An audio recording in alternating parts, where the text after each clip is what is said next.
Assalamualaikum warahmatullahi wabarakatuh. Innal hamdalillah nahmaduhu wa nasta'inuhu wa nastaghfiruh wa na'udzu billahi min shururi anfusina wa min sayyiati a'malina. Man yahdihillahu fala mudilla lahu wa man yudlil fala hadiya lahu.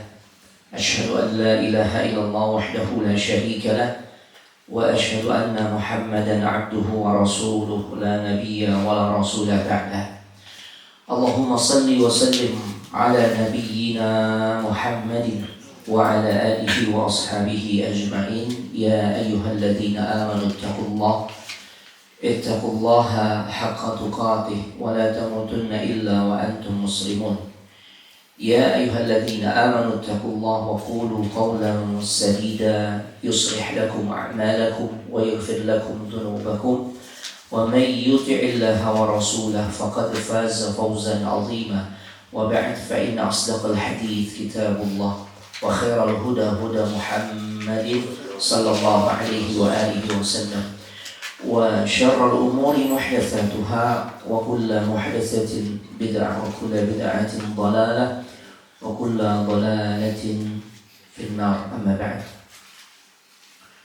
Yang sama-sama kita hormati Pak Agung dan Ibu Dian serta seluruh jajaran manajemennya, yang semoga kita semua senantiasa diberikan limpahan rahmat, keberkahan dan juga kemuliaan dari Allah Subhanahu wa taala. Alhamdulillah, kita sangat bersyukur kepada Allah Subhanahu wa taala di pagi hari ini memasuki hari ke-21 di bulan Rabiul Akhir 1446 Hijriah yang juga bertepatan dengan tanggal 24 Oktober 2024. Bi'aunillahi wa taufiqihi, dengan pertolongan serta taufik dari Allah Subhanahu wa taala, kita semua bisa kembali dikumpulkan dalam majlis yang mulia, yaitu majlis ilmu, yang seperti biasa insyaallah di kesempatan pagi hari ini kita akan kembali melanjutkan pelajaran kita di dalam pembahasan kitab Arba'in An-Nawawiyah. Jadi masih membersamai kita salah satu kitab sederhana.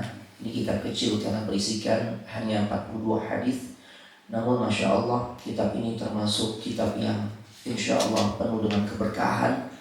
Karena sesungguhnya para ulama mengatakan sekalipun isinya cuma 42 hadis, akan tetapi madarul Islam, ajaran Islam secara umum ini ada di dalam pembahasan kitab Arba'in An-Nawawiyah. Ya. Jadi tentu kita sangat beruntung Allah Subhanahu wa taala memberikan kesempatan kepada kita untuk mempelajarinya, dan alhamdulillah kita sekarang sudah sampai pada hadis yang keempat. Ya. An Abdullah ibn Mas'ud radhiyallahu anhu qala, dari Abu Abdurrahman Abdullah bin Mas'ud, semoga Allah meridhai dirinya, beliau pernah berkata, sedikit anak sampaikan tentang biografi sosok Abdullah bin Mas'ud. Ini sosok yang kalau dari sisi fisik sangat sederhana, ya, bahkan fisiknya ini sempat dijadikan bahan tertawaan. Ya. Suatu waktu Abdullah bin Mas'ud sedang naik ke pohon arak, ya, atau di atas pohon arak. Pohon arak itu pohon yang dahan-dahannya digunakan untuk bersiwak, ya, itu namanya pohon arak. Dia lagi naik ke pohon tersebut, dan ternyata karena memang postur tubuhnya kecil, mungil, ya, saat itu gamisnya tersingkap angin, tertiup angin, sehingga tersingkap. Kelihatan betisnya yang kecil. Begitu ke bawah angin, goyang-goyang, kan lucu ya, kelihatannya lucu. Ya, sahabat juga manusia sama, kalau ngeliat ada hal-hal yang lucu ketawa, ya. Dan kemudian Nabi sallallahu alaihi wasallam tatkala melihat para sahabat mentertawakan Abdullah bin Mas'ud, Rasulullah SAW bertanya, lima tadhakun? Maka, ya, kenapa kalian mentertawakan Abdullah bin Mas'ud? Apa yang kalian tertawakan? Ya, kata para sahabat, ya Rasulullah, tidakkah engkau melihat bidiqqatis saqai? Engkau nggak lihat itu betisnya Abdullah bin Mas'ud kecil banget, kurus, ya, udah gitu tubuhnya terombang ambing ke bawah angin gitu kan lucu gitu ya. Apa kata Rasul SAW? Ya kata Rasul SAW, wallahi demi Allah, Rasul itu udah nggak suka. Rasul udah mulai nggak suka ketika seseorang cara pandangnya itu melihat kepada fisik. Karena sesungguhnya Allah itu tidak menilai kepada fisik kita. Innallaha la yanzuru ila ajsamikum wala ila suwarikum walakin yanzuru ila qulubikum wa a'malikum. Sesungguhnya Allah nggak melihat kepada fisik kita, kepada rupa kita, ya, kepada apapun yang kita miliki, harta kita kan enggak. Yang Allah lihat adalah hati kita. Cuma jangan berhenti sampai di sini nih. Kadang-kadang kita memahami hadis ini berhenti sampai di sini. Ya padahal ada terusannya. Karena kalau kita berhenti sampai pada lafaz qulubikum, ya, kadang-kadang dijadikan sebagai bahan untuk ngeles. Ya, Mbak, kenapa nggak tutup aurat? Ya memang sih Ustaz, ini belum tutup aurat, tapi kan yang penting hatinya Ustaz. Tuh kan. Sudah begitu ya? Ya. Padahal kata Nabi, walakin yanzuru ila qulubikum wa a'malikum. Ya, akan tetapi Allah tuh melihat kepada hati dan amalnya. Harus ada keselarasan antara kebaikan hati dengan amal jawarih, amal anggota tubuh. Ya. Orang yang hatinya bersih adalah orang yang taat terhadap perintah Allah, tunduk kepada perintah Allah. Allah memerintahkan kepada kaum wanita ketika sudah memasuki usia akil balik untuk menutupi auratnya. Kalau hatinya bersih, ikuti. Gitu ya. Nah, jadi Rasul udah nggak suka tuh, ya ketika melihat sahabat mentertawakan fisiknya Abdullah bin Mas'ud, dan Rasul memberikan pembelaan. Apa kata Rasul SAW? Wallahi, ketahuilah, itu betis yang kalian tertawakan, ya, dia akan lebih berat nanti di hari kiamat saat di hari penimbangan. Ya, kan nanti di fase alam akhirat, mudah-mudahan nanti sampai juga pembahasannya. Ada kehidupan fase alam akhirat yang dimana kita akan ditimbang oleh Allah. Yang ditimbang itu selain amal ternyata fisik kita juga, cuma berdasarkan hadis ini. Ya bukan cuma amal yang ditimbang. Karena Nabi mengatakan itu betis yang kalian tertawakan yang ada pada diri Abdullah bin Mas'ud, afqal min jabal Uhud. Dia akan lebih berat nanti dibandingkan gunung Uhud sekalipun. Kenapa? Ini sekalipun mungil, bahkan jadi bahan tertawaan kalian seakan-akan begitu ya. Nabi mengatakan, itu luar biasa. Ini fisik yang digunakan untuk menjalankan ketaatan kepada Allah. Berjihad, ikut. Nuntut ilmu, hadir. Cari nafkah, dia lakukan. Ya, sekalipun kecil. Ya. Jadi jangan jadikan parameter kemuliaan seseorang itu dilihat dari fisik. Gitu juga. Ya. Haddatsana Rasulullah sallallahu alaihi wasallam, sedikit aja tentang biografi beliau ya karena waktu kita terbatas. Nah, menceritakan kepada kami ya Rasul sallallahu alaihi wasallam. Dan Abdullah bin Mas'ud mengatakan Rasul itu adalah seseorang yang mendapatkan gelar, di antaranya adalah as-sadiqul masduq. Orang yang perkataannya itu benar, jujur. Dan tidak hanya benar, al-masduq, dibenarkan. Dan yang membenarkan beliau siapa? Allah. Karena kalau manusia sebagai manusia juga ada yang mendustakan beliau kan? Ya Abu Jahal mendustakan beliau. Enggak, kita enggak mau akui bahwa saya Muhammad utusan Allah. Enak aja gitu kan. Nah, orang Taif sebagian juga gitu. Saat Nabi dakwah 10 hari di sana, ya sampai-sampai mereka mengejek Nabi. Ya dengan mengatakan ketika Nabi menyampaikan aku adalah utusan Allah, apa kata mereka? Apa nggak ada orang lain apa? Ya sampai-sampai Allah memilih dirimu jadi utusannya. Emang nggak ada orang lain lagi? Ya Allah. Berarti kan mendustakan kan? Nah maksud dibenarkan di sini, yang membenarkan beliau tidak lain adalah Allah Rabbul Izzati wal Jalalah. Ya. Nah, apa kata Nabi sallallahu alaihi wasallam? Inna ahadakum yujma'u khalquhu fi batni ummihi 40 yawman. Setiap orang dari kalian, setiap kita semua nih, ini tentang asal kejadian diri kita, proses kejadian ya manusia. Setiap orang dari kalian itu dikumpulkan dalam proses penciptaannya ketika kita berada di dalam perut ibu kita itu selama 40 hari. Ya, selama 40 hari. Kemudian Nabi sallallahu alaihi wasallam mengatakan, "Tsumma yakunu 'alaqatan mithla dzalik." Ya. Kemudian ya, dalam masa 40 hari itu terjadi berbagai macam proses. Yang pertama, ya dia menjadi 'alaqah. Ya. Alaqah itu apa, kalau dulu bahasa ilmiah kita zigot gitu ya. Nah, pertemuan antara sel telur dan sperma ya, kemudian membentuklah ya yang namanya zigot ini. Nah, kemudian Nabi sallallahu alaihi wasallam melanjutkan tentang proses kejadian manusia.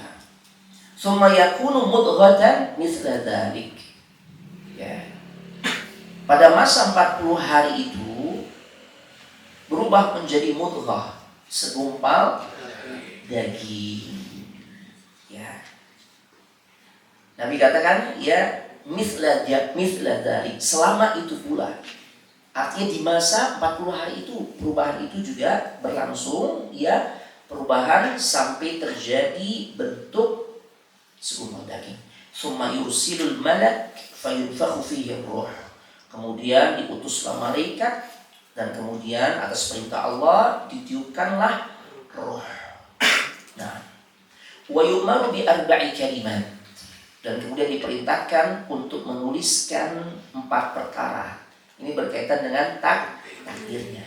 Apa saja? Yang pertama, dikatbi rizki. Malaikat itu diperintahkan untuk menuliskan berapa jatah rizkinya. Jadi nggak usah khawatir, selama kita menjalankan kewajiban kita, ya berikhtiar, berusaha, bekerja, ya Allah sudah pasti jamin rizki kita. Kita sudah masuk dalam cakupan jaminan Allah. Jadi kalau udah dijamin, tenang kan? Beli HP yang ada garansinya dengan yang DM, pilih mana kita? Black market atau yang garansi resmi? Garansi resmi, ya Ustaz. Jadi kalau ada masalah, Anda tinggal klaim, ya. Kalau masih di masa jaminan, udah enak. Ya, Anda nggak keluar biaya lagi kan gitu. Kenapa? Rasa tenang, ada jaminan resmi. Walaupun kadang-kala suka ribet juga, kan gitu ya. Janjinya ini di cover ini itu, begitu kita komplain, ini nggak masuk yang di cover, macam itu. Tapi kita udah merasa tenang tuh dengan jaminan manusia. Kenapa dengan jaminan Allah kita nggak tenang? Ya, sering merasa gue kayaknya orang paling sengsara di dunia, paling susah di dunia. Ya, rezeki gue seret banget, ya Allah. Padahal kalau dia mau jujur, tiap hari makannya tercukupi, badannya gemuk. Apa itu bukan rezeki? Cuma karena kita mengecilkan makna rezeki, kita hanya melihat yang disebut rezeki itu selalu fulus. Ya, jadi begitu tuh. Kurang bersyukur kepada Allah Subhanahu Wa Taala. Padahal Allah udah jamin. Nah dari sini kita menjadi paham. Ya, sejak usia 40 hari kondisi kita berada di dalam janin ibu kita, Allah udah utus tuh malaikat yang dimana tugas dia adalah menuliskan jatah rezekinya. Wa ajalihi, begitu pula malaikat ditugaskan oleh Allah untuk menuliskan tentang ajalnya. 4 perkara yang sejak kita berada dalam rahim ibu kita, malaikat diperintahkan untuk menetapkan ya kepada diri kita 4 takdir, rezeki, ajal, wa amali, dan juga amalnya. Wa syaqiyun aw sa'id. Kemudian bagaimana kondisi orang ini ketika menjalani kehidupan di dunia? Dia bahagia atau justru sebaliknya? Dan terkait dengan hal ini, enggak ada satupun di antara kita yang mengetahuinya. Ya. Jadi nggak usah ngepoin, dan memang nggak akan kasih tahu gitu. Jadi nggak usah ngepoin, gimana takdir gue ya, gitu kan. Yang penting udah beramal aja semaksimal mungkin, berharap kebaikan Allah tetapkan kepada kita, udah. Ya, karena kalau kita memfokuskan gimana takdir gue, padahal Allah nggak pernah akan membocorkan. Allah tidak akan pernah membocorkan tentang takdir kita. Untuk apa kita menyibukkan diri untuk hal-hal atau pada hal-hal yang sia-sia? sia-sia. Makanya fokus kepada amal. Ya. Nah, karena ada juga nih orang yang terjebak dengan pemahaman yang keliru tentang masalah takdir. Ya dia pikirin gimana takdirnya, nggak akan terungkap. Udah yang terpenting beramal aja. Kalau kita bekerja secara profesional, amanah dan sebagainya, ya kita beribadah dengan ibadah terbaik, kan gitu ya, berharap semoga ibadah kita menjadi sebab jalan menuju surga, kan gitu. Nah, dan kemudian Nabi melanjutkan, fawalladzi la ilaha ghairu, demi zat yang tiada Tuhan selainnya. Maksudnya bersumpah atas nama Allah. Jadi nggak boleh ya bersumpah atas nama selain Allah. Sekalipun itu bersumpah atas nama Rasul, nggak boleh. Masih suka kami dengar tuh orang kalau sumpah demi Allah, demi Rasulullah, nggak boleh. Nabi mengatakan, man halafa bi ghairillah faqad asyrak ay kafar. Barang siapa yang bersumpah atas nama selain Allah, maka dia bisa jatuh pada kesyirikan atau jatuh kepada kekufuran. Jadi kalau sumpah atas nama Allah dengan lafaz yang beragam. Wallahi, demi Allah. Billahi, sama tuh. Mau pakai huruf waw, huruf ba, atau huruf ta, tallahi, itu sama. Artinya demi Allah. Atau birabbil Ka'bah, demi Rabbnya Ka'bah. Tuh. Demi yang menjaga, melindungi Ka'bah. Itu Allah maksudnya. Ya. Atau juga dengan lafaz yang seperti ini. Fawalladzi la ilaha illa ghairuh, demi zat yang tiada Tuhan selainnya. Jadi intinya ya sumpah atas nama Allah. Jadi nggak boleh bersumpah atas nama selain Allah siapapun dia, termasuk Rasul. Ya, karena Allah tidak bisa disejajarkan dengan makhluknya, semulia apapun makhluk tersebut. Kita tahu Nabi mulia, sallallahu alaihi wasallam, dan kita Muhammad sallallahu alaihi wasallam mulia, tapi tentu nggak bisa disejajarkan kedudukannya dengan Allah Sang Pencipta. Semulia-mulianya Nabi sallallahu alaihi wasallam, beliau tetap lemah makhluk yang diciptakan. Apalagi sumpah atas nama pasangan hidup, demi kamu Debet, ya Allah. Andai pun untuk meyakinkan nih cuma kamu yang abang sayang. Ini suami istri loh ya. Suami istri nih ya. Kalau suami istri halal tuh, mesra-mesraan halal. Kalau belum suami istri belum halal. Ya sudah halalkan gitu kan. Tapi itu bahasan kita bukan. Nanti khusus nih prawedding mungkin ada nanti bahasannya ya. Nah, baik. Nah seperti itu cuma Nabi bersumpah atas nama Allah.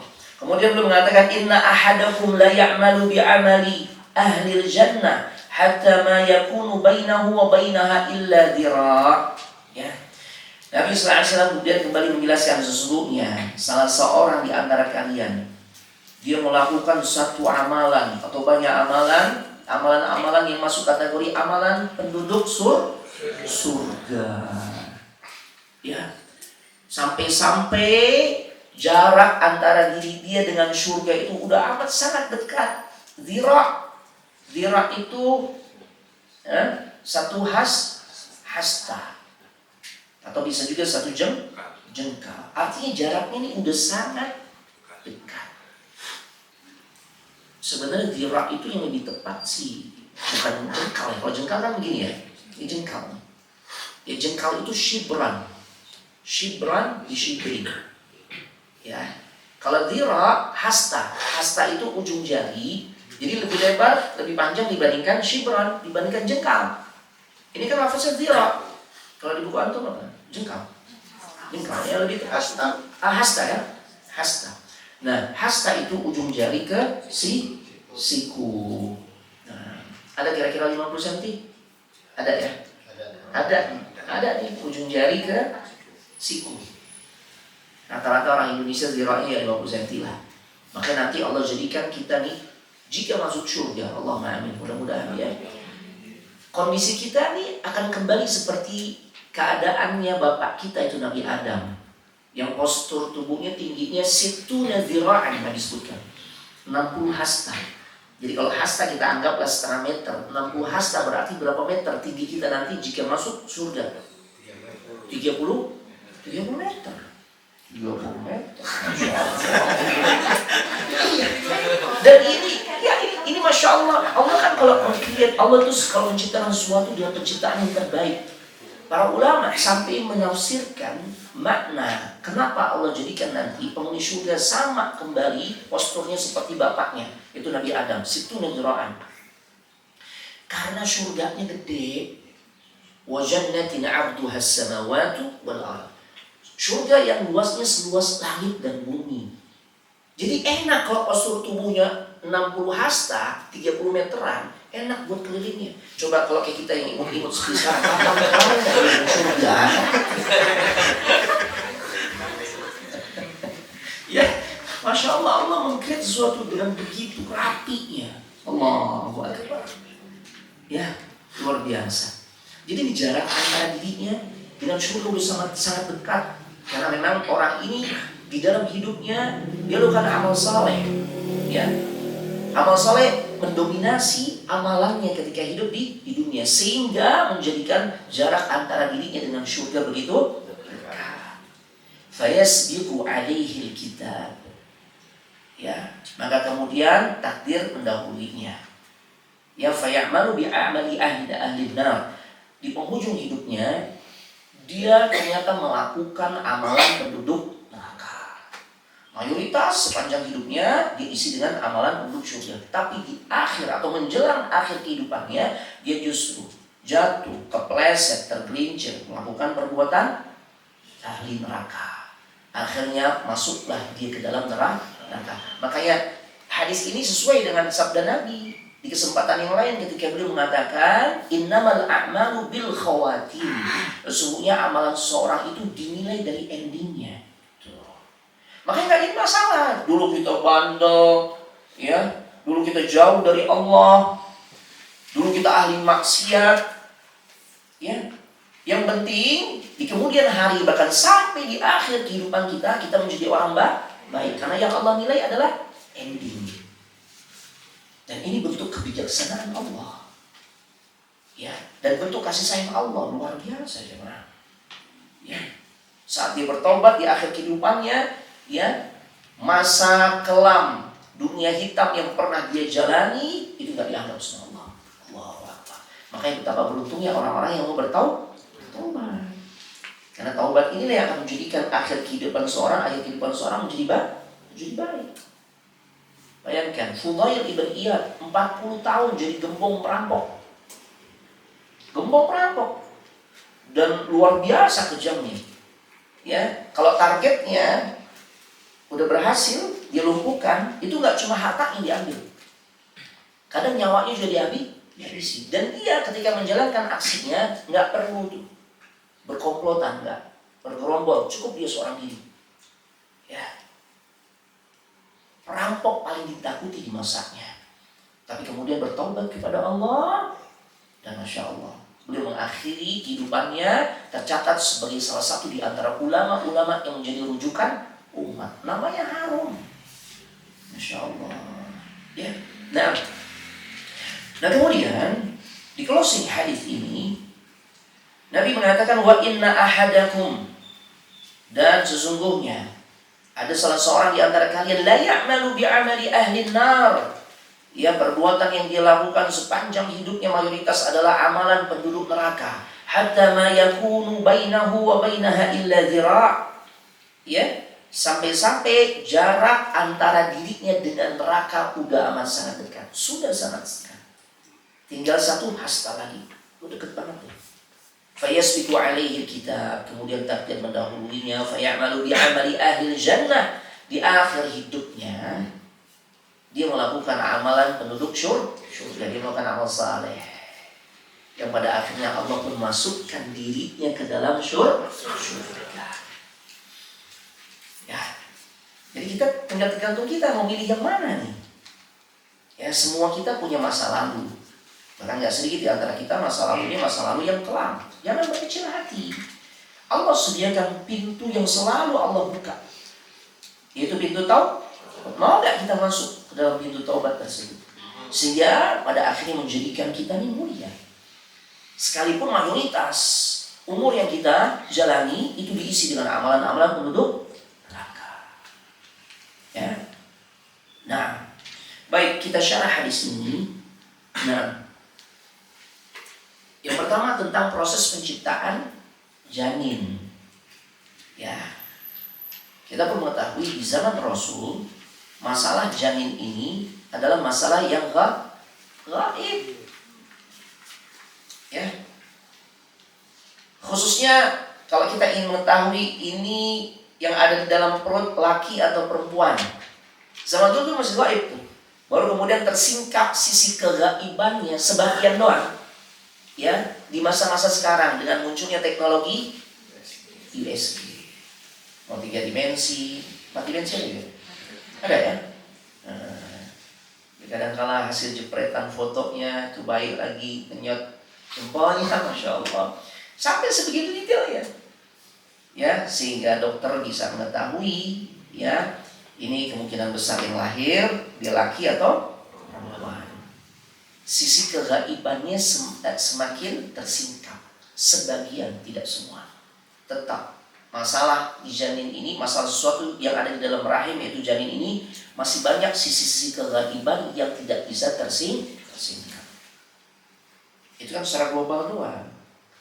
Ya, tadi secara global. Adapun tentang bagaimana nanti ketika ini lahir, ya, apakah kondisi fisiknya semuanya prima, organ tubuhnya atau tidak, ya itu dokter belum bisa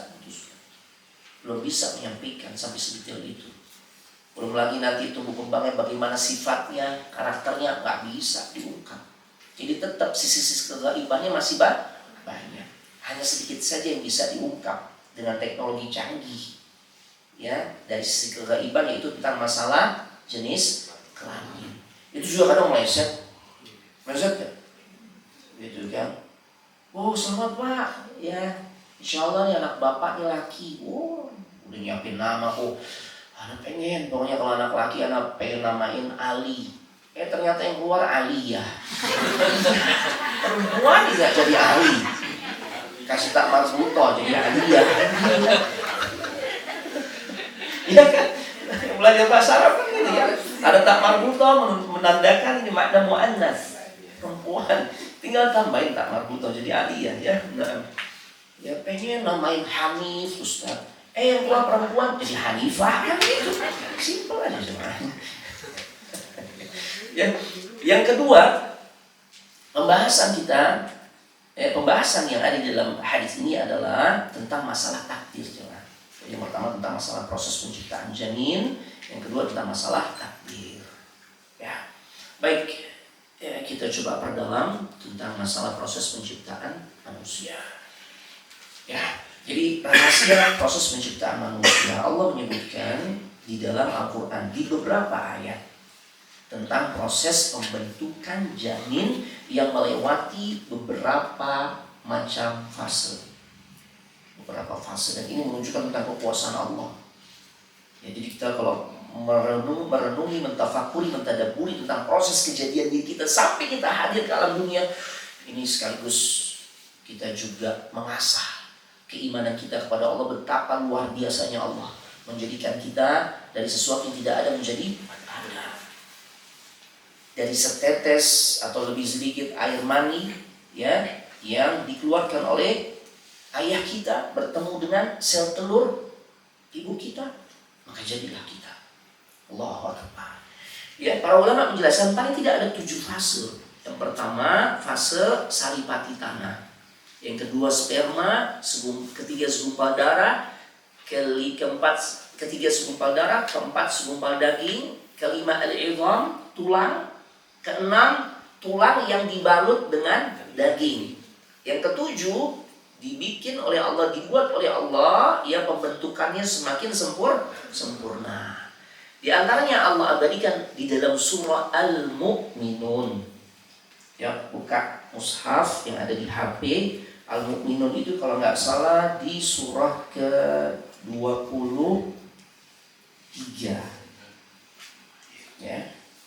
Ya, surah ke-23. Di ayat ke-12 sampai ke-14. Allah cerita. Allah menggambarkan tentang proses kejadian manusia, tahapan-tahapannya bagaimana. Walaqad khalaqnal insana min sulalatin min tin. Dan sungguh telah kami ciptakan manusia itu dari saripati tanah. Karena semua unsur makanan yang kita konsumsi itu sumbernya dari tanah. ثم جعلناه نطفة في قرار مكين ثم جعلناه نطفة في قرار مكين. Kemudian kami jadikan dia menjadi sperma di dalam tempat yang sangat kokoh. Qararin makin, tempat yang sangat kokoh. Para ulama menafsirkan itulah rahim ibu kita. Ya, satu organ tubuh yang hanya dimiliki oleh kaum perempuan. Makanya Bu, ya para akhwat, ummahat, ya para akhwat, maaf. Allah muliakan kaum perempuan saat dipercaya oleh Allah untuk memiliki satu organ, ya, yang menampung ciptaan Allah yang nanti akan hadir ke alam dunia, itu manusia. Dan amanat ini diemban oleh wanita. Karena wanita memiliki kekuatan yang luar biasa di balik kelembutannya. Kita nggak sanggup, Pak. Coba aja Bapak pengen ukur nih, bagaimana repotnya istri kita di saat beliau mengandung sampai melahirkan. Kalau kita mau mirip-miripin gitu ya, kita bawa ransel kemana-mana. Sanggup gak? Bener ada Ustaz ribet banget nih gitu kan. Saya kira 9 bulan tuh begitu, Masya Allah. Ya, ini luar biasa. Nah, jadi memang berbeda kodratnya kaum laki-laki dengan perempuan. Jadi nggak usah disama-samakan tuh. Kan banyak sekarang tuh, ya, dihembuskan oleh orang-orang di luar Islam yang dimana mereka menyuarakan persamaan gender. Jangan, justru merendahkan kaum wanita. Nggak bisa, kaum wanita memang di beberapa sisi Allah tinggikan di atas kaum laki-laki. Yang disuruh, yang diperintahkan kita nih untuk memuliakan seorang 3 kali lebih mulia dibandingkan golongan manapun, siapa tuh? Ibu laki-laki perempuan. Jangan mau disamakan, pasti berbeda. Ya, dan alhamdulillah kaum bapak ini nggak pernah yang komplain, nggak ada yang komplain kan demo, wah lu enak aja perempuan 3 kali enggak. Jadi jangan terpengaruh dengan pemahaman seperti itu. Itu racun-racun yang merusak agama kita. Allah muliakan kaum perempuan ya di beberapa sisi dibandingkan kaum laki-laki. Nah ini, mohon maaf karena yang banyak protes ini perempuan. Gitu. Ya, nah makanya ada wacana persamaan gender itu disuarakan oleh siapa? Kaum perempuan. Tidak bisa disamain. Masing-masing berjalan sesuai dengan kodratnya. Gimana mau disamain? Genteng bocor, ya kalau emang mau disamain suaminya kulit kan sama kita, genteng naik. Benar ini, jadi tugas suami, gitu. Nggak bisa disamain, gitu. Summa khalaqna nutfata 'alaqatan fa khalaqna al-'alaqata mudghatan fa khalaqna al-mudghata idhama. Ya, kemudian kami jadikan sperma itu berubah menjadi segumpal darah. Berkembang lagi menjadi segumpal daging. Kemudian segumpal daging itu dibungkus dengan tulang. Fakasawna al-'idhama lahma.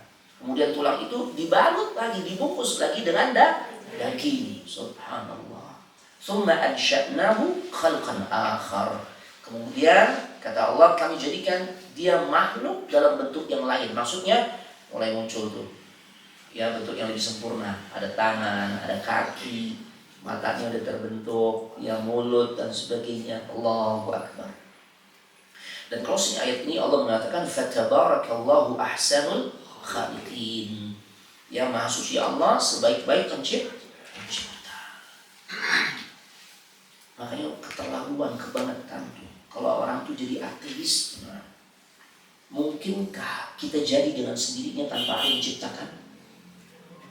Mau dia gelarnya setinggi apapun, kalau dia ateis, dia sebodoh-bodohnya manusia. Ya. Itu cuma topeng dia aja tuh. Dengan gelar profesornya, doktornya. Kalau dia tidak percaya kepada Allah, dia sebodoh-bodohnya manusia. Karena fitrah kita pasti mengakui yang menciptakan kita adalah Allah. Nggak mungkin kita jadi dengan sendirinya.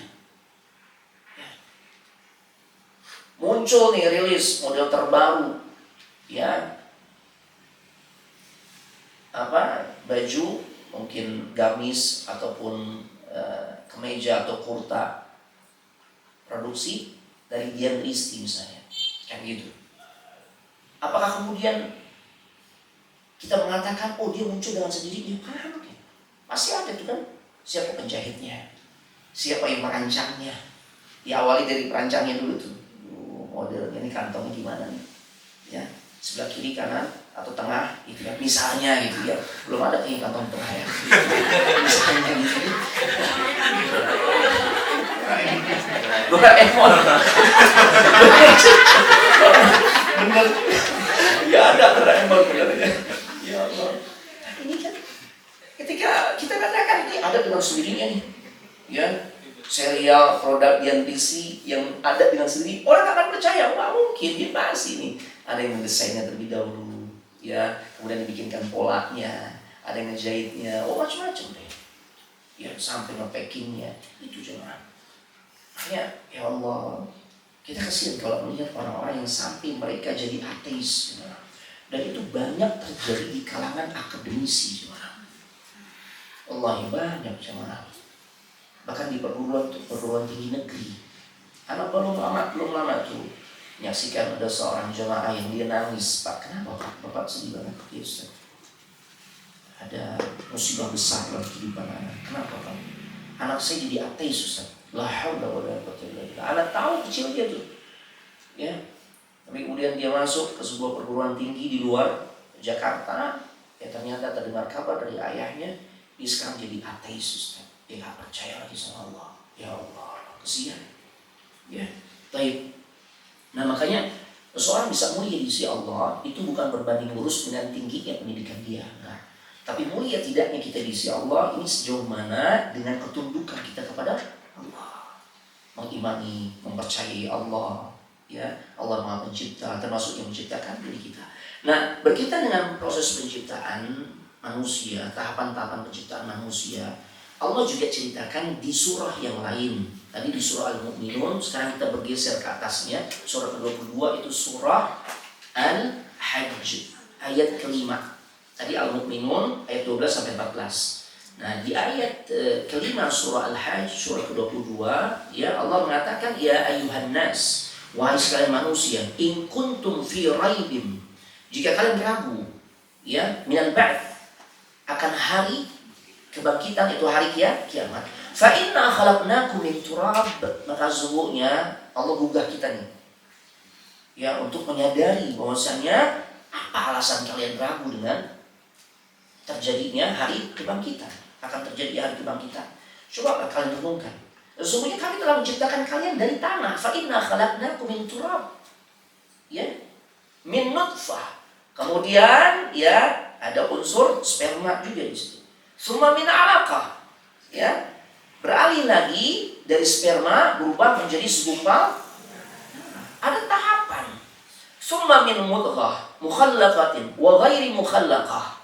Kemudian dari segumpal daging yang sempurna dan yang tidak sempurna. Ya, artinya beragam macam bentuk yang Allah jadikan kita. Prosesnya beragam. Ya. Ini cuma, ya Allah. Dan kami jelaskan kepada kalian linubayyina lakum. Ya, linubayyina lakum. Untuk kami jelaskan kepada kalian, dan kemudian tentunya ketika Allah sudah menjelaskan, kita merenungkannya, mengimaninya. Ya. Wa nuqirru fil arham ma nasha. Kata Allah Subhanahu wa taala, dan kami tempatkan, ya, di tempat yang khusus, yaitu rahim, yang kami kehendaki, sampai ila ajalin musamma, sampai waktu yang telah ditentukan. Tsumma nukhrijukum tifla, ya, ketika waktu telah ditentukan, ada yang 9 bulan, ada yang kurang dari itu, ya enggak? Ada yang lebih enggak? Kurang. 10 bulan masih betah, ya, di rahim ibunya. Ada juga yang 11 bulan, ada. Karena Allah katakan demikian. Ya, ya Allah. Tsumma nukhrijukum tifla. Kemudian kami keluarkan kalian menjadi bayi. Tsumma litablughu asyuddakum. kemudian berkembang, ya, tumbuh besar sampai dewasa. Wa minkum may yutawaffa wa minkum may yuraddu ila ardhil umuri likay la ya'lama min ba'di ilmin syai'a. Ya.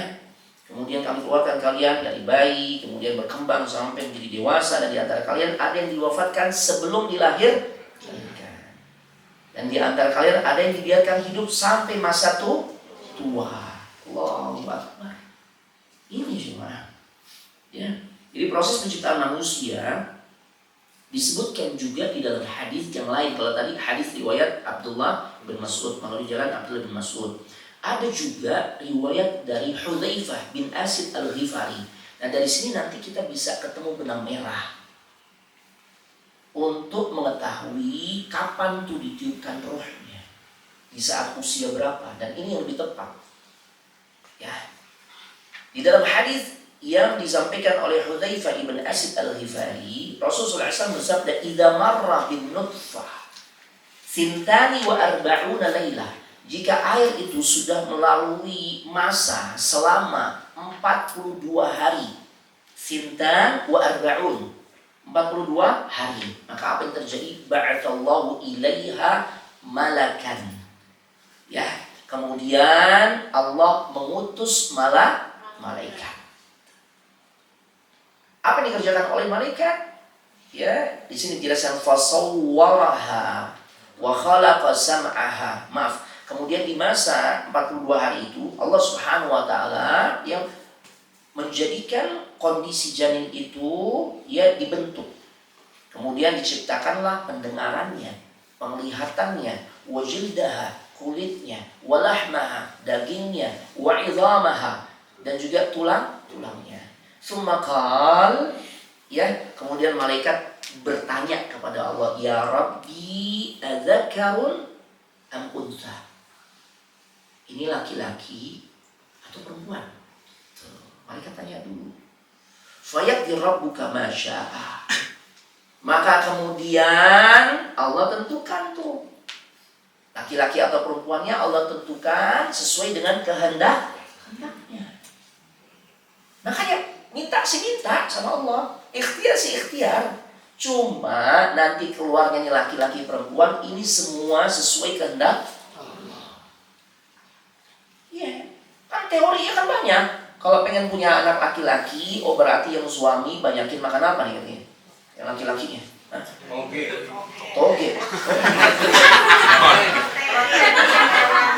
Oh iya, daging. Katanya sih gitu. Ya. Ada yang tidak terkabar. Yang laki-lakinya suaminya itu protein diperbanyak, di antaranya daging-dagingan. Wah, itu favorit anak semua tuh. Yo banyakin makan daging kambing. Nah, ada trafik kan. Yang istri yang apa? Lebih banyak sayur. Istri anak memang qadarullah suka sekali dengan sayuran, udah klop deh. Ya.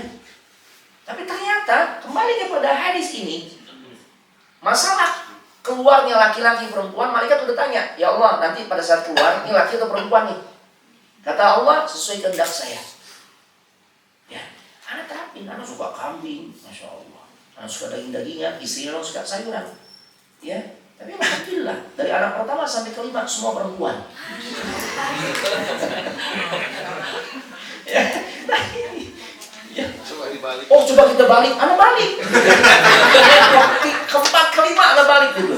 Ya, 1, 2, 3, kok kayaknya nggak apa bener nih teorinya, jangan salah, karena ada orang juga yang bilang justru kebalikannya. Kita coba yang Bismillah, gitu deh. Ya. Gantian kita yang kembek gitu kan. Sayur-sayuran gitu. Ternyata keluarnya sama. Keluarnya Hafsah, keluarnya Humairah, ya begitu. Kenapa? Ini kembali kepada hadis ini cuma. Ya ketika malaikat tanya, "Ya Allah, ini nanti keluarnya laki atau perempuan?" Ya Rabbi, adzakarun am untha? Laki atau perempuan? Kata Allah, "Fayaqdi rabbuka ma syaa." Kata Nabi sallallahu alaihi wasallam, ya Allah akan tentukan sesuai apa yang Dia kehendaki. Gak dipengaruhi oleh siapapun. Gak dipengaruhi oleh kita ya. Ya sudah, ya minta saja. Doakan andai pun tidak terkabul sesuai harapan kita, tapi pastinya Allah tetap kabulkan dengan cara yang lain. Itu cuma. Masya Allah. Ya, wa yaktubul malak. Dan kemudian malaikat pun mulai memberikan catatan. Tsumma yaqulu ya Rabbi ajaluh. Ya. Kemudian malaikat bertanya, bagaimana dengan ajalnya? Fayaqulu rabbuka ma syaa. Kemudian Rabbmu menentukan sesuai dengan apa yang dikehendaki. Ajal kita ini sesuai kehendak Allah. Bukan karena ketentuan malaikat. Oke, ini orang baik nih, panjangin aja. Enggak gitu, Allah yang nentukan. Ya. Nah, kita juga kadang nggak usah ngatur-ngatur Allah. Ya Allah, orang kayak gini kapan matinya sih? Kalau mati nih berasa. Jangan, kita nggak tahu bagaimana Allah menskenariokan orang ini. Bisa jadi ya mayoritas sepanjang hidupnya ini nyebelin. Tapi endingnya siapa tahu dia jadi Masya Allah, orang yang bertakwa, orang yang Allah cintai dan dimuliakan oleh Allah. Kan gitu ya. Bagaimana permusuhannya Umar ibn al-Khattab? Ya, pedang udah terhunus. Ditanya oleh sahabat yang masuk Islam tapi belum ketahuan, karena kalau ketahuan habis ditebas juga dia. Ya, sudah tidak ingat namanya. Tapi sama-sama satu kabilah dari kabilah Bani Adawi, di Bani Adi. Ya, dia katakan, mau kemana engkau wahai Umar? Aku lagi cari Muhammad. Aku mau bunuh dia. Fa'aqtulu. Ya Allah. Ya, tapi ternyata Allah jadikan beliau sahabat yang paling setia kepada Nabi selain Abu Bakar. Dan kesetiaan itu Allah buktikan saat ketiganya semua sudah wafat, kuburannya saling berdekatan. Allahu Akbar. Jadi kita nggak boleh memfonis orang, nggak boleh. Ya, jadi semua atas takdir Allah Subhanahu Wa Taala. Kemudian wa yaktubul malak tsumma yaqulu ya Rabbi rizquhu, gimana rezekinya wahai Rabbku? Fayaqdir rabbuka ma syaa. Sama, Allah tentukan rezekinya sesuai apa yang dikehendaki. Ya. Baik. Wa yaktubul malak, malaikat pun pula kemudian mencatatnya. Kemudian tsumma yakhrujul malak bis sahifah fi yadihi. Ya. Kemudian malaikat pun keluar dengan membawa catatan di tangannya. Dan karena malaikat itu makhluk Allah yang taat, nggak pernah membangkang, la ya'sunallaha ma amarahum wa yaf'aluna ma yu'marun. Itu sifat yang Allah berikan kepada malaikat. Nggak pernah menyelisihi Allah, membangkang, durhaka kepada Allah, nggak pernah. Mereka selalu taat. Makanya di dalam hadis ini ya dijelaskan, keluarlah malaikat dengan membawa catatan tersebut. Fala yazidu ala ma umira wala yanqus. Dia nggak tambahin, dia nggak juga kurangin. Yang suka nambahin kurangin siapa? Manusia. Nambahin 0 doang Ustaz, bukan 0 justru 0 yang jadi masalah gitu kan. Ya iya, 0-nya 9 ditambahin 1 M jadi 10. Coba itu 0 tuh pengaruhnya dahsyat gimana? Malaikat enggak. Sampai tadi katakan begitu. Dia bawa tuh catatannya, dia tanpa dia kurangi dan tanpa juga dia tambahi. Nah, inilah kemudian yang ketika kita membaca hadis, la yaruddul qada illa du'a. Tidak ada yang bisa merubah takdir Allah kecuali di antaranya adalah doa. Nah, takdir yang mana? Takdir yang ada di catatan para malaikat. Kalau takdir yang ada dalam buku besar, ya catatan besarnya yang ada pada sisi Allah disebut Lauhil Mahfuz, nggak ada yang berubah. Nah, cuma yang ada pada sisi malaikat tuh itu jadi perubahan. Makanya malaikat siap untuk memberikan catatan baru. Ketika Allah mengatakan, ini dia rajin silaturahim nih, ini dia doanya luar biasa, ya tambahin umurnya. Tuh. Cuma sebenarnya sudah tercatat di Lauhil Mahfuz. Cuma yang di sisi malaikat, baru malaikat tahu tuh. Itu maksudnya perubahan takdir. Ya. Nah,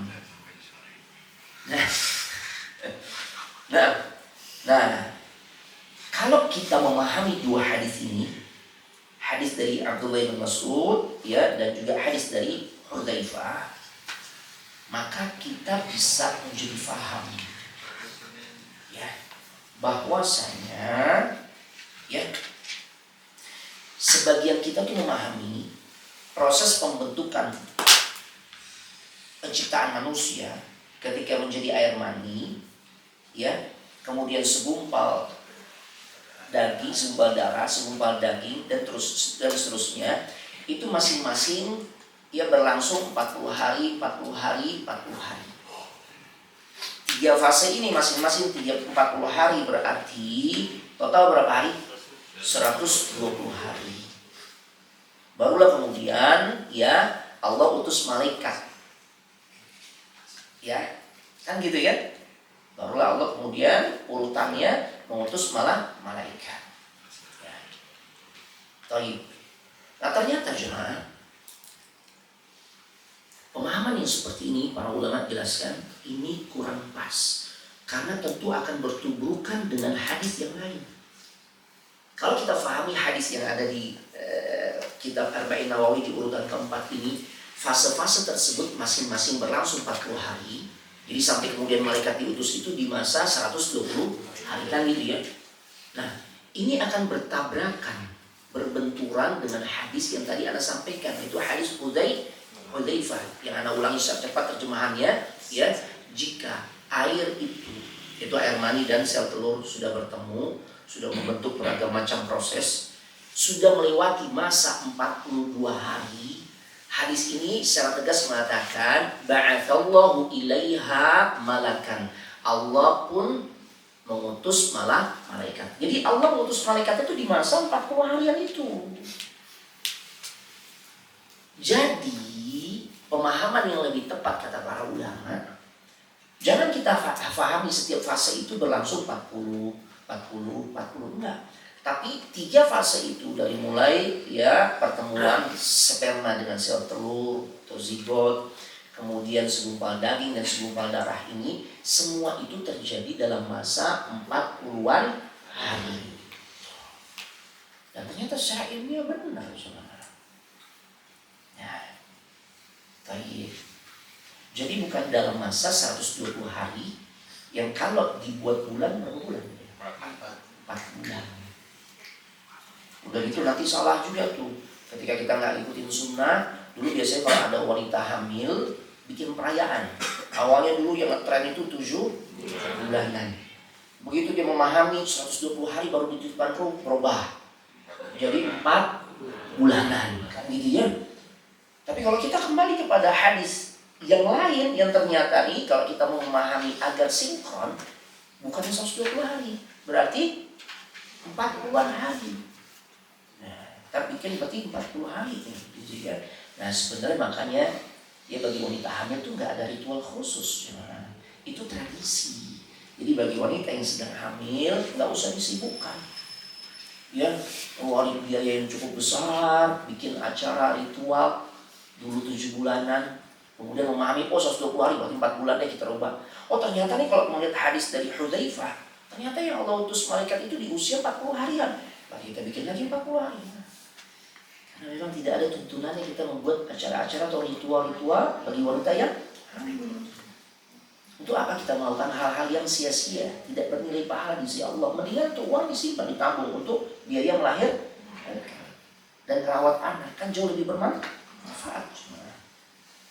Ya, nah itu. Kemudian kita percepat saja ya. Kita masuk sekarang pada pembahasan masalah takdir, cuma. Ya takdir, ya. Jadi 4 perkara yang dicatat oleh malaikat tersebut itulah yang disebut dengan at-taqdirul umri. Ya. Ya. Takdir umri.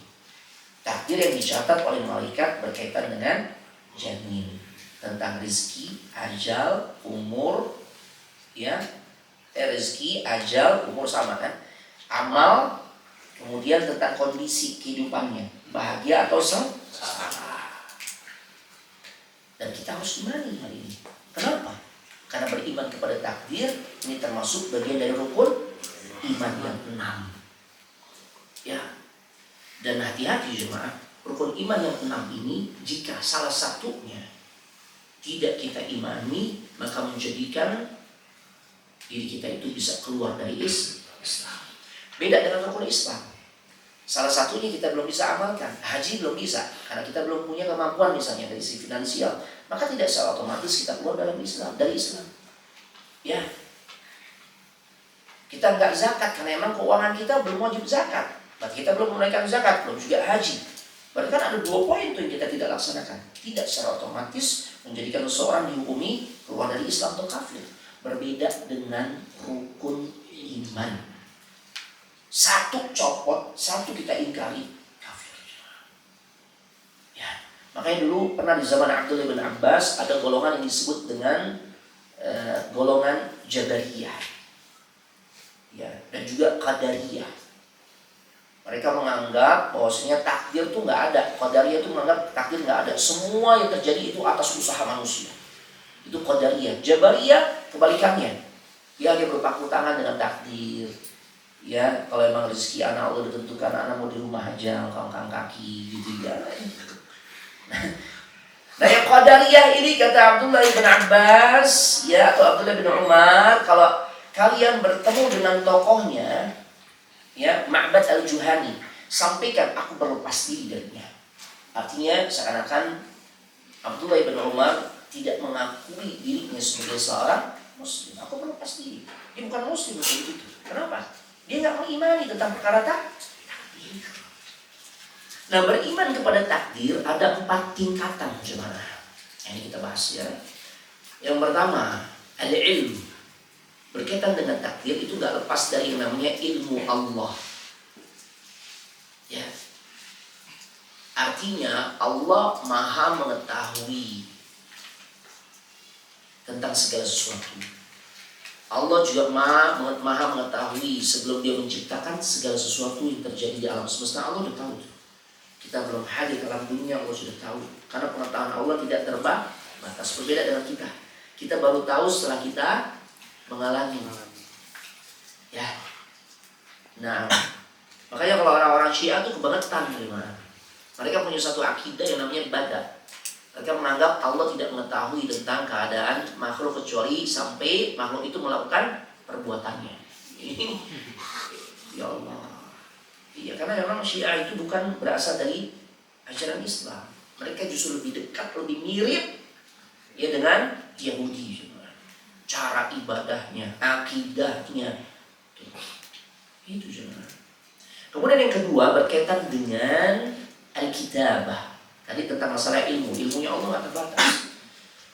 Jadi kita nggak usah khawatir, Allah udah maha tahu nih tentang takdir kita. Kemudian yang kedua pencatatan. Ya, pencatatan Allah ia tetapkan di dalam Lauhil Mahfuz. Dan catatan tentang semua makhluknya. Jadi dalam Lauhil Mahfuz itu yang tercatat tidak hanya takdir manusia, semua. Termasuk kiamat kapan kejadiannya, Allah sudah catat di Lauhil Mahfuz. Ya, makanya dalam sebuah hadis dijelaskan awwalu ma khalaqallahu al-qalam. Pertama kali makhluk yang Allah ciptakan di antaranya adalah pena. Ya, kemudian dikatakan kepada pena tersebut, uktub, tulislah. Mulailah engkau menulis. Kemudian pena bertanya kepada Allah, terjadi dialog. Ya Allah Maha mampu menjadikan pena mampu berbicara kepada Allah. Wa ma aktub, apa yang aku tulis wahai Rabbku? Maka kata Allah, al-qadar. Ya, tulislah takdir. Fakataba ma yakun wa ma huwa kainun ila an taqum as-sa'ah. Akhirnya pena tersebut mencatat semua yang terjadi dan yang akan terjadi sampai tibanya hari kiamat. Itulah yang terdapat di dalam Lauhil Mahfuz. Catatan yang berisikan takdir semua makhluk sampai terjadinya hari kiamat secara lengkap, detail. Termasuk juga catatan hari ini 21 Rabiul Awal atau 24 Oktober 2024. Tadi kita mulai dari sekitar jam 8:30 pagi di Kalisari. Di jalan apa nih Bang? Lebak Parah. Semua sudah tercatat. Yang hadir ya, siapa aja sudah tercatat. Ya, sampai menunya apa aja sudah tercatat semua. Ya, Masya Allah. Ya, menu setelah kajiannya apa nih? Gitu ya, snacknya apa? Masya Allah tercatat. Ya Allah. Ya, ini menunjukkan kekuasaan Allah Subhanahu Wa Taala. Ya. Dan dalam riwayat Rasulullah SAW bersabda, kataballahu maqadiral khalaiq qabla an yakhluqas samawati wal ardi bi 50,000 sanah. Allah udah catat takdir semua makhluk yang bukan cuma manusia. Kapan itu? Sebelum atau 50.000 tahun sebelum penciptaan langit dan bumi. Jadi sebelum Allah ciptakan langit dan bumi, 50.000 tahun sebelumnya Allah sudah catat takdirnya. Allah sudah tentukan takdirnya. Sudah tercatat, terdokumentasikan. Ini menunjukkan Allah maha rapi, maha detail, maha segala-galanya. Makanya aktivitas mencatat itu aktivitas yang mulia. Makanya sampai-sampai Nabi katakan qayyidil ilma bil kitabah. Ikatlah ilmu itu dengan tulisan. Walaupun boleh juga sih nggak dengan tulisan. Cuma syaratnya satu. Daya ingatnya kuat. Imam Bukhari nggak nyatet. Nggak nyatet dia. Bahkan teman-teman yang nyatet, ya, ditambahin sama Imam Bukhari. Kalau catatanmu kurang, ini saya tambahin. Tek. Masya Allah. Jadi silakan mau pakai metode Imam Bukhari boleh. Cuma apa tadi syaratnya? Hafalannya kuat, ingatannya. Nih kalau kita modelnya keluar pintu, tadi Ustaz mau apa ya? Tulis. Kalau yang begitu tulis. Tulis pakai HP, apa gitu ya. Nah, Masya Allah. Karena aktivitas mencatat ini sudah Allah tetapkan tuh 50.000 sebelum penciptaan langit dan bumi. Semua takdir makhluknya sudah tercatat dengan begitu rapi dan rinci serta lengkap. Ya. Kemudian yang ketiga, setelah al-ilmu, kemudian al-kitabah. Yang ketiga, di dalam memahami takdir itu berkaitan dengan al-masyiah. Semua yang terjadi tidak lepas dari namanya kehendak Allah. Tapi Allah Maha Adil, kita pun diberikan kehendak. Gitu loh. Makanya nggak ada dipaksa tuh. Ya nggak ada dipaksa. Kita diberikan kehendak. Cuma ada satu waktu memang kita menyadari kehendak kita itu ditunduk di bawah kehendak Allah. Misalnya nih, kita udah siap-siap bawa tas, bawa alat tulis, pokoknya ya selain kita nanti mau kerja, hari ini memang ada jadwal kajian. Anak mau datang kajian, sekaligus juga setelah itu kita lanjut kerja kan gitu ya. Ternyata di jalan ada kejadian sehingga menghalangi kita untuk bisa datang. Itulah yang menunjukkan, membuktikan kepada kita kehendak kita tunduk di bawah kehendak Allah. Tapi pada hukum asalnya kita diberikan tuh oleh Allah kehendak. Ya. Makanya kan ini ada yang milik kan. Misalnya kajian yang sifatnya umum nih. Ya. Flyernya tersebar dibaca oleh 500 orang. Ya, tapi kan nanti tergantung kehendak masing-masing tuh. Ya kalau dia berkehendak hadir, ya hadir. Tapi kalau dia ntarlah lihat streamingnya aja, ya dia berkehendak lain gitu. Kan gitu kan, nggak ada dipaksa cuma.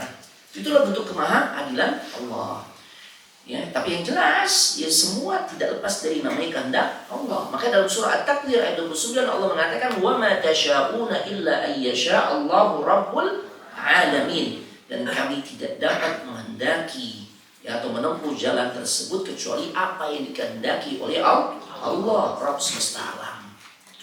Yang terakhir berkaitan dengan masalah takdir ini yang disebut dengan kaidah al-khalq, penciptaan. Ya, setelah Allah memiliki ilmunya tentang apa yang Dia rencanakan, kemudian Allah tuliskan tuh. Kemudian Allah berkehendak, nah ini eksekusinya diciptakanlah. Ya. Jadi proses terakhir ini penciptaan disebut ya tahapan eksekusi. Makanya kalau kita umpamakan, bukan mempersamakan ya, nggak mungkin Allah disamakan dengan makhluk. Ini untuk memudahkan pemahaman. Takdir ini bagaikan ya seorang pengembang, developer yang dia mau bangun rumah misalnya. Ya. Sebelum dia bangun rumah, dia harus punya perencanaan dulu nih. Perencanaan itu pasti didasari dengan ilmu tentang pembangunan rumah. Desainnya mau model kayak gimana nih? 2 lantai, 3 lantai, 4 lantai, mau pakai lift atau enggak, nah juga udah rencanakan.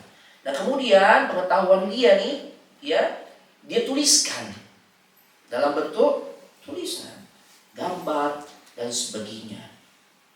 Termasuk juga tuliskan anggaran RABO nih, kalau ini karena permintaan klien 3 lantai berarti paling tidak minimal 3M nih. RAB-nya itu dia tuliskan. Ya, kemudian dimulailah berkehendak nanti untuk mewujudkan apa yang menjadi keinginan kliennya. Ya, sampai kemudian pada akhirnya dia tentukan waktu untuk membangunnya dari mulai fondasi dan seterusnya. Itu analoginya. Ya, nah, barakallahu fikum. Agar lebih interaktif kita buka sesi tanya jawab. Ya Allah, ya Allah. Baik Ustaz, alhamdulillah sudah banyak pertanyaan yang masuk. Insya Allah bisa kejawab semua Ustaz ya.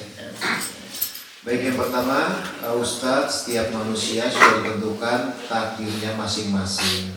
Mengapa kita masih diperlukan untuk berdoa, untuk mengharapkan sesuatu? Apakah doa atau amalan tertentu bisa merubah takdir? Dan ataukah doa dan amalan yang kita lakukan atau jalan saat ini termasuk takdir dari Allah Subhanahu wa Ta'ala? Ya. Baik. Yang pertama tentang masalah doa ya.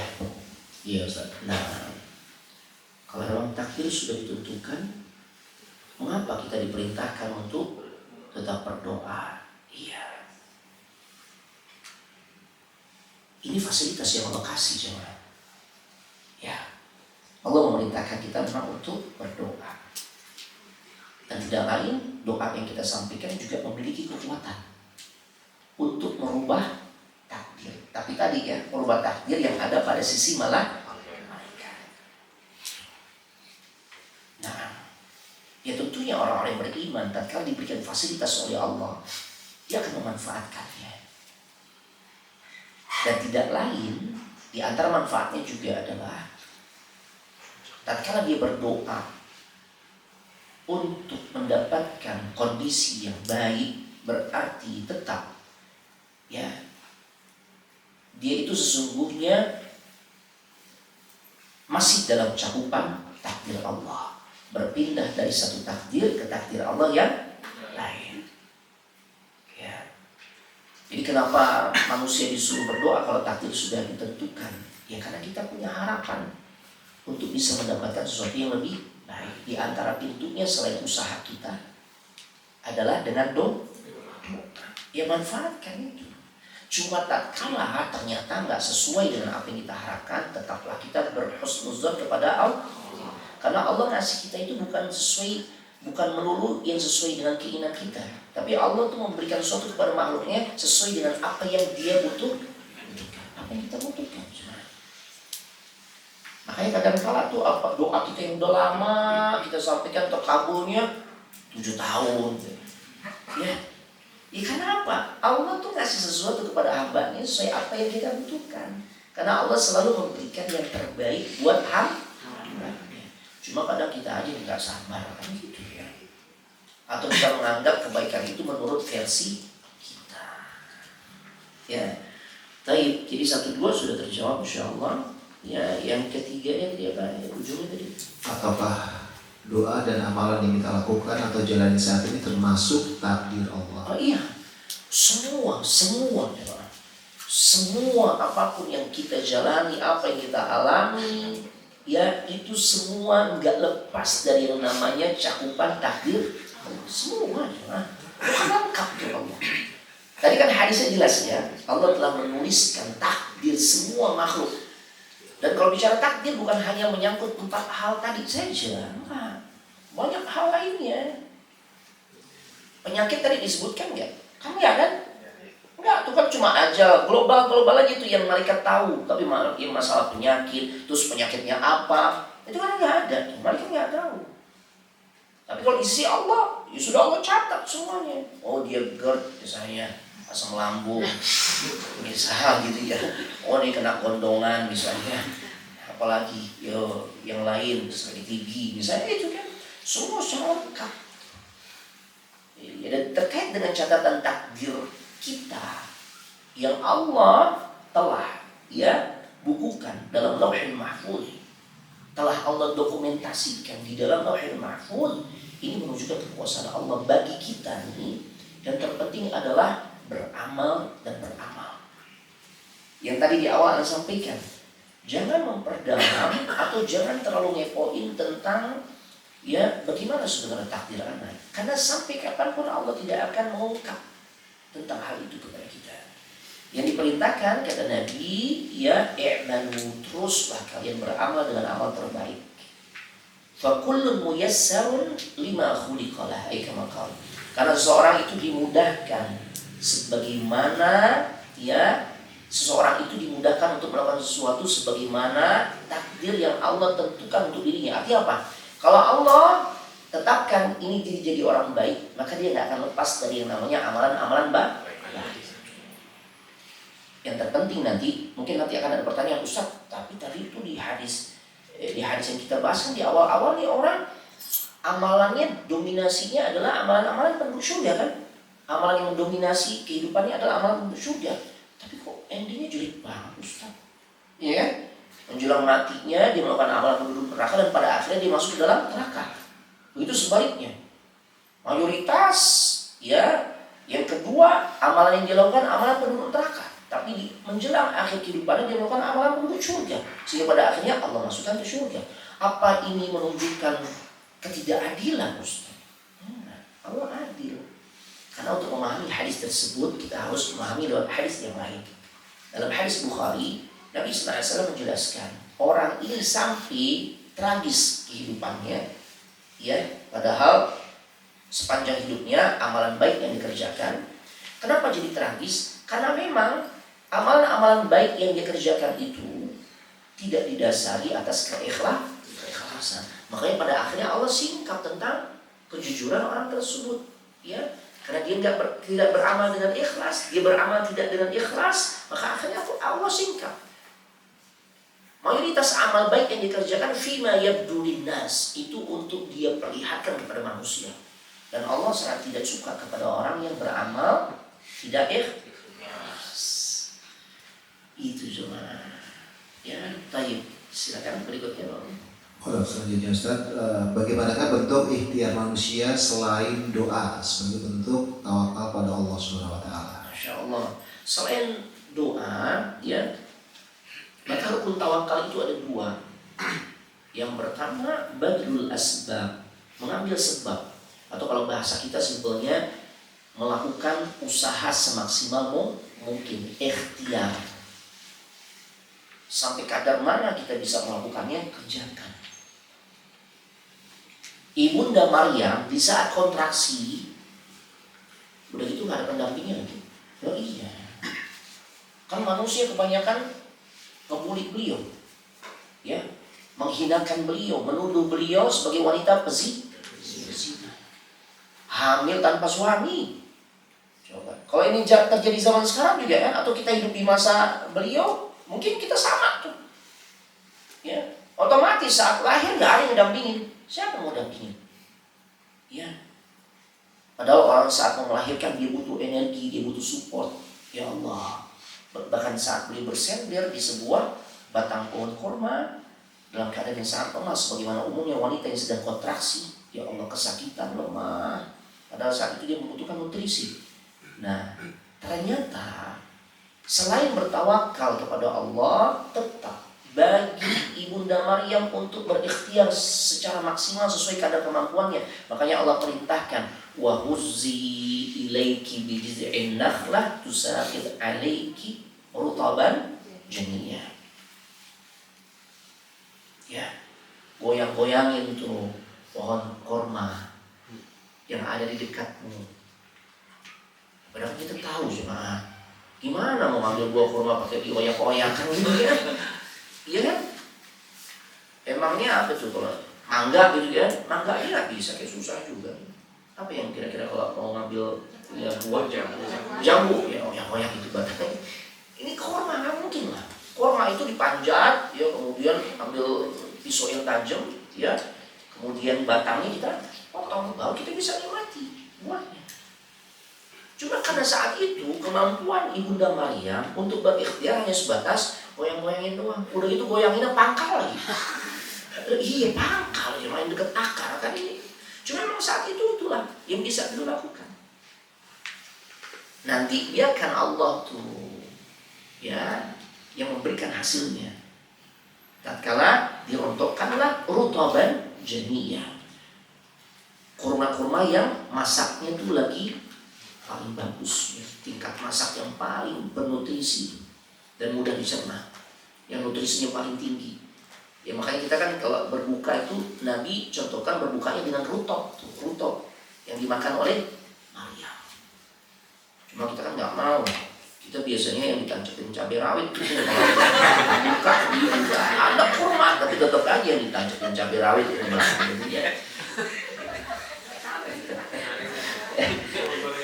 Jadi padukan antara ikhtiar yang maksimal sesuai kadar kemampuan kita dengan kebergantungan yang total kepada Allah, bertumpuknya hanya kepada Allah, berserah diri kepada Allah. Ya, di antaranya lewat doa kita. Ya, ditaruhin misalnya kayu-kayu bakar disulut api. Nah, enggak. Dibikin dulu apinya sebesar mungkin sampai tuh orang-orang yang bikin api tersebut menjauh. Ya, bahkan jaraknya berkilo-kilometer saking panasnya. Baru kemudian disiapkan alat yang disebut oleh para ulama tafsir dengan istilah manjanit, ya, pelontar. Nah, kalau bahasa kita ketapel. Kalau orang condet bilang selepetan gitu. Melontar tubuhnya ke atas menuju kobaran api. Apa yang diucapkan? Hasbunallah atau hasbiyallah wa ni'mal wakil. Cukuplah Allah sebagai penolong dan Dia adalah sebaik-baik pelindung atau penjaga. Kalau memang ikhtiar yang bisa cuma doa. Ya. Apa yang terjadi? Sangat bermanfaat doanya. Allah mengatakan ya narukuni bardan wa salaman ala Ibrahim, wahai api, jadilah engkau dingin. Bukan cuma dingin, karena kalau cuma dingin nanti muncul masalah baru. Kedinginan beku gimana? Gosok enggak beku ya. Makanya dingin yang membuat dirinya nyaman tuh salaman. Ajib, luar biasa. Bardan wa salaman. Bukan cuma bardan doang, bardan wa salaman. Memberikan keselamatan, kenyamanan tuh buat hambaku Ibrahim. Doa soalnya. Ya. Taib. Jadi padukan itu. Dan doa merupakan bagian dari ikhtiar ketika memang tidak ada lagi usaha yang bisa kita lakukan. Tapi yang jelas ketika kita masih bisa berusaha, berikhtiar, doa ini nggak boleh tinggalkan. Tuh. Ya, nah, barakallahu fiik. Ada lagi? Masih banyak Ustaz. Fadhal. Ini yang agak ringan sedikit ya Ustaz ya. Bila seseorang mempunyai hutang dan ditagih selalu menjawab tidak ada. Tapi saya lihat di status WhatsApp-nya selalu sedekah ke anak yatim. Itu hukumnya seperti apa Ustaz? Ini orang-orang yang seperti ini kalau dia nggak bertaubat beratnya nanti. Ya, Nabi itu kalau mau nyolatin jenazah, poin apa yang selalu ditanya tentang mayat tersebut? Ini punya utang nggak nih? Ketika ada yang jawab, ada ya Rasul. Udah dilunasi? Belum. Ada yang siap menanggungnya? Nggak ada. Kalian yang nyolatkan. Aku tidak mau menyolatkan diri. Sebagai bentuk efek jerah. Bagi orang-orang setelahnya agar bisa ambil pelajaran ini, perbuatan dilakukan perbuatan yang tidak patut dicontoh. Makanya seorang pemimpin tidak perlu menyolatkan jenazahnya. Tuh. Ya. Jadi kalau sampai ada orang yang seperti itu, ketahuilah hutang itu bukan hanya sesuatu yang berhenti saat di dunia saja. Dia mungkin bisa berkelit, ya, dengan dalih-dalih apapun. Padahal jelas-jelas kan postingannya menunjukkan dia mampu. Entah dia healing atau dia berbagi dan sebagainya, kan mampu. Tapi dia nggak mau bayar hutangnya. Naudzubillah. Dia akan menjadi salah seorang yang sengsara di kehidupan akhirat. Makanya Nabi berlindung. Nabi itu orang yang paling baik dan paling amanah. Di antara doa yang beliau sampaikan apa? Allahumma inni a'udzubika minal ma'tham wal maghram. Beliau baca sebelum salam. Ya Allah, aku berlindung kepadamu dari mudah jatuh pada perbuatan dosa dan juga terlilit hutang. Hutang nggak mampu bayar. Rasul berlindung dari perkara demikian. Makanya kita tahu dalam sejarah ketika beliau membeli bahan-bahan makanan pokok beliau sehari-hari, beliau lagi nggak ada uang yang cukup. Akhirnya beliau berhutang dengan menggadaikan baju perangnya, baju besinya. Maksudnya apa? Kalau beliau nanti pada saat jatuh tempo belum sempat melunasi hutang untuk beli makanan tersebut, baju besi yang beliau gadaikan itu sudah bisa menutupi hutangnya. Sehingga beliau nggak terlilit. Karena beliau tahu konsekuensi dari orang yang tidak membayar hutang. Ya Allah. Ya, maka bertobat kepada Allah orang-orang yang demikian, bahwasanya urusan hutang tidak berhenti hanya sebatas di dunia. Akan sampai-sampai seorang yang mati syahid pun masih tertahan di pintu surga ketika memang hutangnya belum berat. Mati syahid kan balasannya surga, tapi jadi masalah nih kalau dia ternyata punya hutang. Ya, demikian barakallahu fikum. Berikutnya, Ustadz, sebagai seorang anak yang melakukan ibadah dan amal soleh, apakah pahalanya selalu atau otomatis sampai kepada orang tuanya yang sudah meninggal, atau harus diniatkan dahulu untuk orang tuanya? pertanyaan bagus. Anda lebih condong mengikuti pandangan ulama yang mengatakan secara auto itu akan dialirkan kepada orang tua selama orang tua tidak melakukan penghalang-penghalang ya dirinya bisa dimuliakan oleh Allah di kehidupan akhirat. Apa penghalang-penghalangnya? Kekufuran, kesyirikan. Kalau mati dalam keadaan kufur, ya nggak manfaat. Kalau mati dalam keadaan syirik, akan menjadi tidak bermanfaat karena ada penghalangnya. Sebagaimana Nabi Ibrahim kan mulia, tapi bapaknya kufur gak? Iya. Maka kesalehan Nabi Ibrahim gak manfaat sama sekali. Kayak begitu. Ya. Jadi makanya para ulama mengatakan anak yang saleh itu adalah investasi terbesar bagi seorang orang tua. Investasi terbesar bagi orang tua. Kenapa? Iya, dirinya sudah meninggal. Setiap kesalehan tuh anak bukan cuma doanya. Ya, yang sampai, tapi setiap kesalehan yang anak itu lakukan, maka orang tua akan juga mendapatkan transferan pahalanya. Selama tidak ada penghalang tadi yang disebutkannya. Wah, biasa. Kenapa demikian Ustaz? Ini sebagai bentuk maha adilnya Allah, bentuk kemahaadilannya Allah. Kenapa begitu? Karena anak itu tidak lepas dari yang namanya jeripaya orang tua. Dia jadi baik, paling tidak orang tua, walaupun gak banyak, dia punya dia untuk anaknya. Al-waladu ala kasbi abiha. Anak itu hasil jeripaya dari orang tua. Makanya betapa beruntungnya kalau seorang itu punya anak-anak yang saleh dan saleh. Makanya harusnya yang menjadi obsesi setiap orang tua adalah bagaimana dia mengupayakan semaksimal mungkin agar anak-anaknya tumbuh menjadi anak yang saleh dan salehah. Yang paling dahsyat itu. Ya, nah demikian. Barakallahu fiik. Saya besar. Nah, Selanjutnya, bagaimana nasib orang kafir atau ateis yang menciptakan barang yang bermanfaat seperti listrik, elektronik, dan lain sebagainya? Masya Allah. Apakah manfaat dia di dunia mendapatkan amal di akhirat dan bisa masuk surga? Nah, pertanyaan bagus. Ini bab akidah ya. Betapa beruntungnya seorang muslim karena dia telah paling tidak dia mendapatkan satu tiket untuk mendapatkan kemuliaan di sisi Allah. Nah, walaupun dia perlu juga melengkapi dengan tiket-tiket yang lain, tapi paling tidak satu tiket udah ada ya. Ya. Tapi kalau dia bukan seorang muslim, maka tertutup peluangnya. Innal ladzina kafaru min ahlil kitabi wal musyrikina fi nari jahannam khalidina fiha. Siapa yang bicara seperti itu? Allah.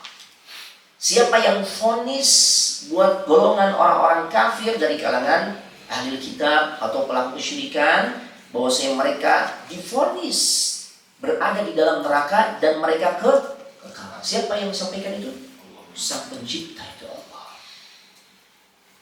Ya, artinya mau sebaik apapun amalan mereka, sedahsyat apapun amalan mereka, selama tidak didasari dengan keimanan, akhirnya pintu awalnya masuk Islam dulu, maka semua Allah katakan haba'an mansura.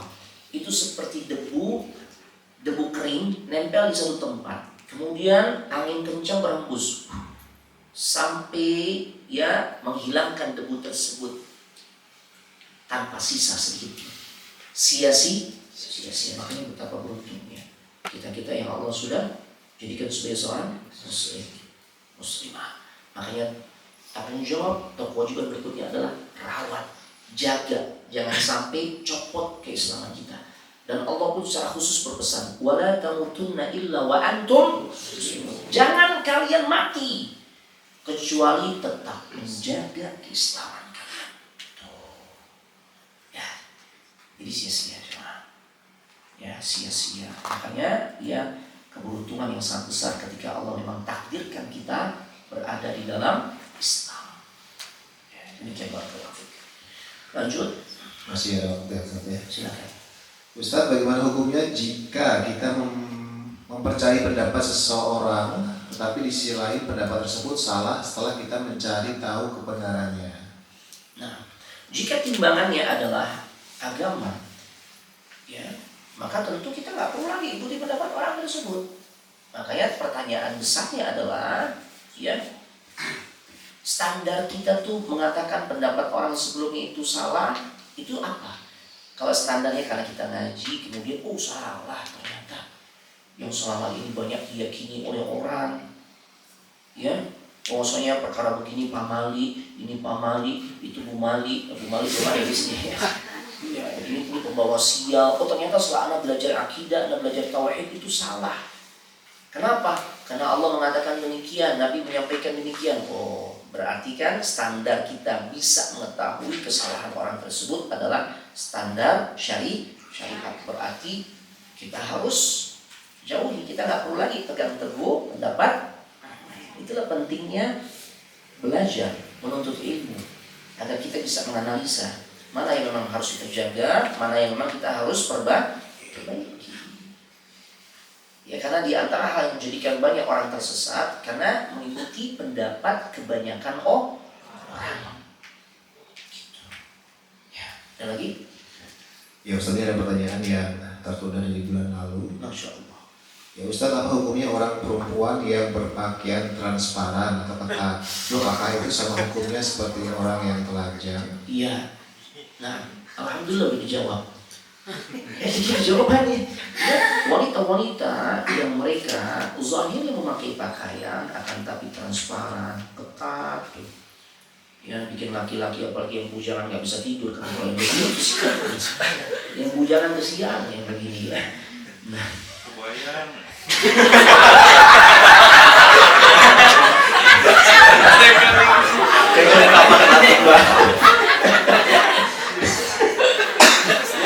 Nah, baik. Iya benar.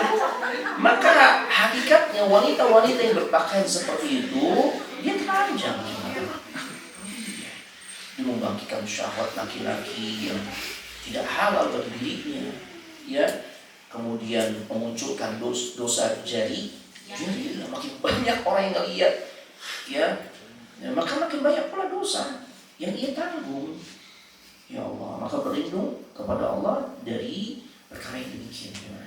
Maka di dalam Islam diatur bagaimana sepatutnya seorang wanita berpakaian. Andai pun mau yang transparan, monggo, boleh. Syaratnya satu, buat suami. Iya, kalau buat suami sih wow udah ya. Transparan.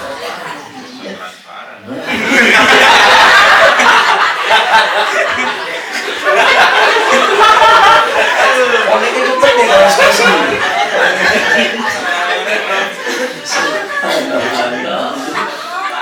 Bahkan antum beliin buat istri. Yang pakaian ya. Nah, iya. Suami istri kok. Iya. Biar abang gergetan, bilang gitu. Nah, kan pasang istri maksud gitu. Dan itu diantara cara untuk merawat ya keromantisan, kehangatan dalam sebuah rumah tangga. Kalau suami istri itu nggak ada sekat. Ya, nah, lagi. Ada lagi? Jadi cukup ya Ustaz ya, udah jam 10. Insya Allah nanti ada beberapa pertanyaan yang akan kita lanjutkan untuk bulan depan. Insya Allah. Alhamdulillah, kajian kita di pagi hari ini di dalam pembahasan hadis keempat, ya, di dalam ya pembahasan kitab Arba'in Nawawiyah telah kita selesaikan. Ya, kita tutup dengan doa kafaratul majlis. Subhanallah wa bihamdihi Asyhadu an la ilaha illa anta astaghfiruka wa atubu ilaik. Assalamualaikum warahmatullahi wabarakatuh.